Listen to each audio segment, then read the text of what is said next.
Hello everyone, it's me, the Raw Local Maniac. I'm back again with another 8-Bit Wars.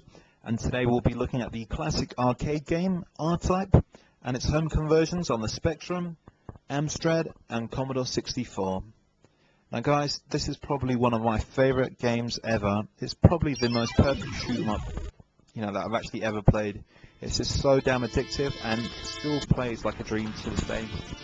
And it's aged fantastically, it really has. Now, I love the music in this game. The music in this game is really, really memorable, and probably is one of my favourite in-game musics of any game, really. I'll tell you the reason why this game works for me. It just took a shoot-'em-up game to a whole new level. It just added so much to it, and it did it with style. Now, coming up is that little thing there that I'll shoot, which gives me the force ball. And that is an indestructible little pod thing that you can use as a shield. You can sort of use it to deflect bullets. You can smash into baddies with that. You can shoot it into enemies. You can put it in front of you, behind you. You can even use it against the bosses. It's an amazing sort of little thing to add to a game.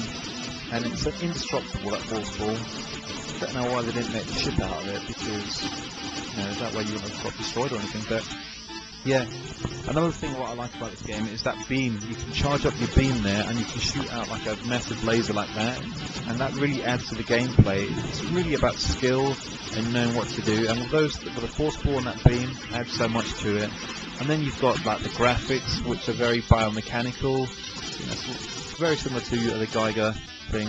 Amazing game this is. Now this is R-Type on the good old Speccy. Now, I love this game. It's probably one of the greatest arcade conversions pretty much on any home computer, I reckon. Definitely in the top 10. I've been saying that quite a lot today. Definitely in the top 10. But yeah, this looks and plays like the arcade game. I mean, look at the graphics. Look at all the sprites. They look very similar to the sprites in the arcade. But what makes this stand out so much is it's full color. And it's not just that, that's a major accomplishment on the Speccy. But not just that though, everything moves around so fluid.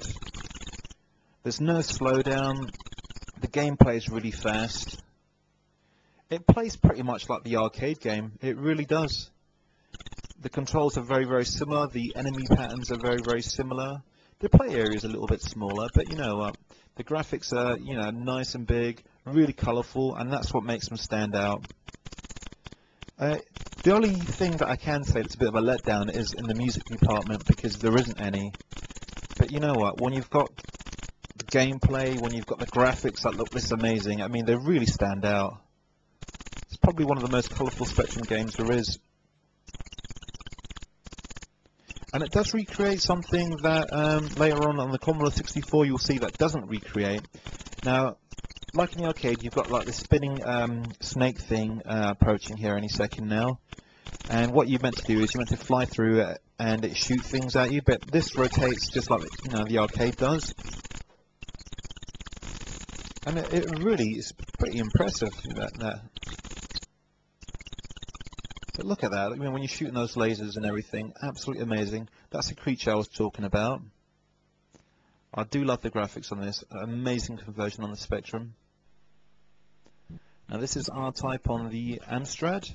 Guys, again, I have to apologise. I've had to record this on unregistered Hypercam due to the fact that my Snagit won't capture the footage on my emulator. Sorry guys, but that will have to do.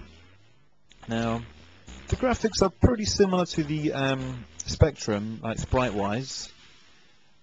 And it plays pretty similar, but there are a few differences. Guys, I have been playing these 3 versions and the arcade version included, so that's 4 versions, quite a lot over the last few days. Now, like I said, the graphics look very similar to the Spectrum. I don't like the usage of colour in this game though. I mean, the sprites are beautiful, they're really, nicely drawn and everything. But I don't like the use of the blue and the green. It's just, it looks somewhat plain compared to the Spectrum, whereas the Spectrum was just like colourful, full of life. This just looks a little bit dull compared to the Spectrum version. And I think the play area is even smaller on this than it is on the on the Spectrum. I could be wrong with that, guys, so, you know, please let me know.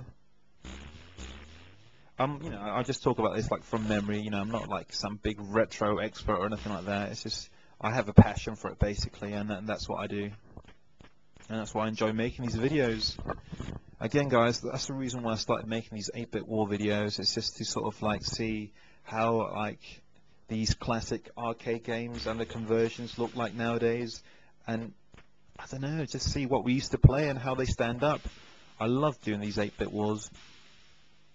Now the sound of this is very, very similar to the Spectrum, because they were very sort of similar machines. I don't know the specifications. Again, one of you guys can let me know. Please feel free to comment, and sort of like if I've given any wrong info, you know, please let me know. Now again, guys, I have done a previous 8-bit wars on R-Type, but all those videos are gone. And guys, I'm going to redo every single one of them and more. This month is going to be a month of 8-bit wars. Next month, I'm only going to do like one a month. I've got to sort of like do a few other things next month, guys. But yeah, this is an amazing conversion. Not quite as polished or great looking as on the Spectrum version, because the Spectrum was just full of color. It looked like a firework explosion. It's just brilliant. This just looks a little bit plain with the lack of color. But overall, an amazing conversion on the Amstrad. Now, coming up is R-Type on the Commodore 64. Now, I believe, I'm not sure if I'm correct in this, but from what I know, is the guys that made this game originally made another game, which was pretty much an R-Type clone, and they played so similar to R-Type that they got those guys to make the conversion. Now, if I'm wrong, again, feel free to correct me. I don't know what that other game was called, so guys, please let me know, and I might even post a video of that as well to show how similar it was to R-Type. Okay, now back to this game. It looks and sounds like R-Type. If anything, you know what? I think this SID chip rendition of the R-Type music is even better than the actual arcade. I just love the SID, you know, SID chip. I mean, the music still sounds so amazing to this day. I'd really love to hear like a 9 Inch Nails cover song using the SID chip. It would be brilliant to hear. Anyway, I'm dead, so let's start again. But yeah, the graphics are fantastic. They look very similar to the arcade game, but there are a few differences in gameplay, you know, which I'll point out in a second if this thing ever loads up.